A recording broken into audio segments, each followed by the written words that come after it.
Andrea here from Creating Spain, and this is probably the last video I shall do before Christmas, and I expect to do some more soon after Christmas, but over the Christmas holidays, yeah, I think I'm probably going to take a break. Okay, so this one is about trying to make shapes that are a little more complicated perhaps than just using the straightforward shape tools, and some insight as to how to get the effect that you might want. Okay, now the screen is showing a card that I've designed, and it's what you might have seen before known as a bendy card. Okay, now bendy is because these pieces, this piece here goes to the left hand side of this card back, and where the green line is there, that gets put along the edge and the rest of it is stuck behind. And then this tab here goes in that slot there, and that, because this is wider than this, causes it to bow out a bit like a bay window.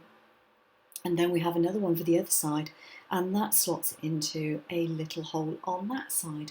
So you've got a double bay window almost, but one is smaller than the other. A nice standalone card, and it's a lovely effect. But if you want to try and design your own from scratch, there are a few little basics that you need to know. Okay, now the first thing you notice is that this card here has got a rounded top. Now I'm going to show you how to get a rounded top on your card. If, for example, you have done a straight edge card and you suddenly decide, well, actually, I don't want a straight edge card, I want it the same size, but I want the edges to be curved. Because you can't automatically, in your cut slot, you can't automatically just select it and then change the angles of the edges. So I'm going to show you how to actually do that. That's the first thing I'm going to show you. So I've put an extra page in here, and here we go. So let's pretend that I've done my card back, and I suddenly thought, well actually, I don't want it to be that, I want curved bits. So what do? Well, first of all, we take a note of how wide this is, and this is 17.293 centimetres. So we then go to the circle tool, and we do something like that.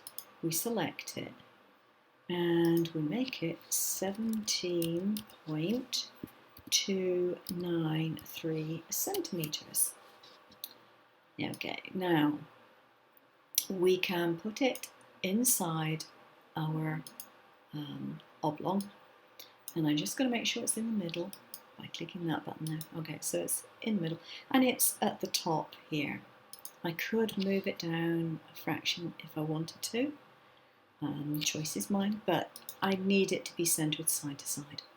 So the easiest way of getting a curved edge on here, and you can alter the depth of this to alter the angle. The easiest way is to take your knife tool, and where the edges meet on the side, draw a line across with the knife. When you've done that, you'll be able to separate the pieces out. So, okay, if I do this, and go like that, and drag it across like so. So I can now select this, you can see it changing colour, so I can get rid of that. Now you might think that you could automatically just combine these by making a union path. It doesn't work, so don't bother, it doesn't do it. You then take this one and you remove that, and then you can go to path union, and you will get your nice edges on your card, like so. Okay, now I'm just going to put the view back to the window size again, and I'm going to delete this because I don't actually need it. Right. Now the other thing that I showed you on the front page were these options. These are not extra, so this is just an option that you could put on the front instead of putting these on. So how do we do this? Because you'll notice that these have got other cut lines in them. This one is a score line, and this one is an actual cut line. And if I do object to path with this grouped together, it won't work. It just doesn't accept it. So how do we get around that? Okay, we go to page 2 for a start. Now I'm going to do something which may seem a little strange, but believe me, it will make sense. I'm going to click the to page position and size tab, and I'm going to put it on the right and on the bottom. This is so that if I move this away for any reason whatsoever, I can move it back to exactly the same spot. Because what I'm now going to do is take this and I'm going to copy it and I'm going to paste it. Now I'm doing this as a precaution. I always advise doing a copy and paste of something as a precaution so that you have the original still left. It makes sense. Sometimes your computer might crash or your undo button doesn't decide to undo it and you want the original back. Now I'm going to take this one, I'm going to ungroup it. Now what I'm going to do next is select the green line and that little cut line there, and I'm going to Object and I'm going to go to Lock It. Now I can't do anything with those two lines, they will not move, which is great, I don't want them to move. What I do want to do is to put something around this shape. So I can choose a basic shape, and in the case of the one I did, I just chose this polo. It's like a polo mint as far as I'm concerned.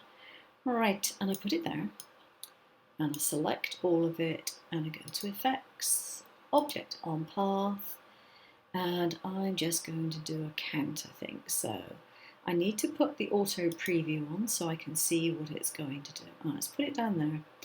Okay, I would just do a fill path length. There we go, loads of polos. And I'm just going to click OK. Now I'm going to select these and I'm going to ungroup them. And hopefully that will have ungrouped. It doesn't always do it the first time right. No, ungroup again. For some reason. Okay, take these. Come on. Come off. There we go. And I'll take that one off. And I'll select those, remove those, and I'll select those and get rid of those. Now these, assuming I've got them where I want them, I want to select that, go up to Path, and then Union. And I will get my fancy shape.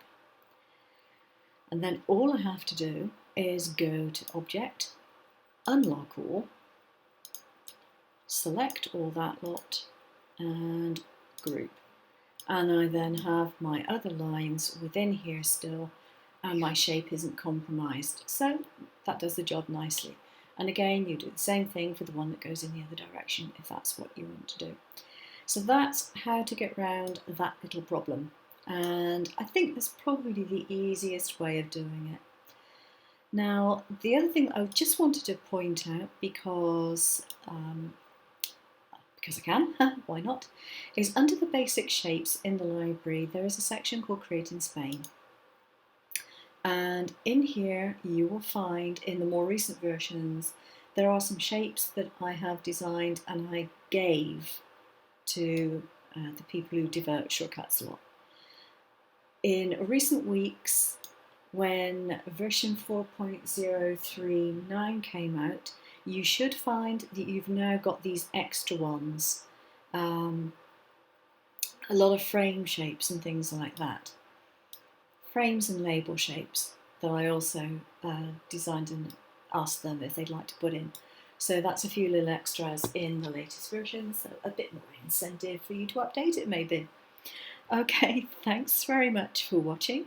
Have a very happy Christmas and a happy, prosperous and peaceful New Year. Take care now. Bye-bye.